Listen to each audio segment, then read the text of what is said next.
దేవునికి స్తోత్రములు. నా పేరు షారోన్. మాది మండలం దొన్నిపాడు మండలం, ఉమాపతి నగరం.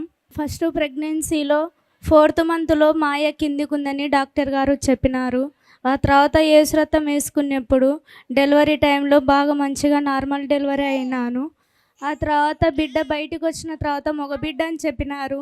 కానీ సంతోషం లేదు.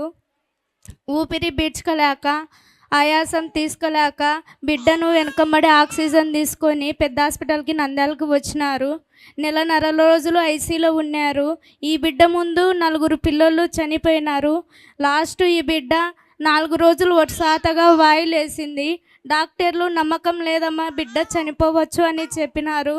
ఆ తర్వాత తల స్కానింగ్ చేయించినప్పుడు అమ్మ తలలో వాయులేసి అది తలకు పట్టింది, అది బతకొచ్చు బతకకపోవచ్చు బిడ్డ అని చెప్పినారు. ఆ తర్వాత మేము మళ్ళీ ప్రార్థన చేసుకొని ఒకసారి స్కానింగ్ చేయించిన తర్వాత మళ్ళీ అట్లనే ఉందమ్మా అని చెప్పినారు. మేము యేసురక్తము వేసిన తర్వాత బిడ్డ నార్మల్ అని వచ్చింది. మళ్ళీ పోయినప్పుడు బిడ్డకు మా బిడ్డ నడచవచ్చు నడచకపోవచ్చు, ఇంకా తిక్కతనంగానే ఉంటుంది, బిడ్డ ఉన్నే ఒకటే లేకున్నే ఒకటే అని చెప్పినారు. మేము ప్రార్థన చేసుకుంటూ మేము ఇసాకయ్య కాడికి చేతిలో ఇవ్వాలి అనుకుంటూ ఈరోజు మాకు ఇసాకయ్యతో మాట్లాడి మాకు అబ్బింది. ఈ చిన్న సాక్ష్యం దేవుడు దీవించును గాక. నా బిడ్డ బతికి నా చేతికి వచ్చింది. యేసయ్యకు వందనాలు.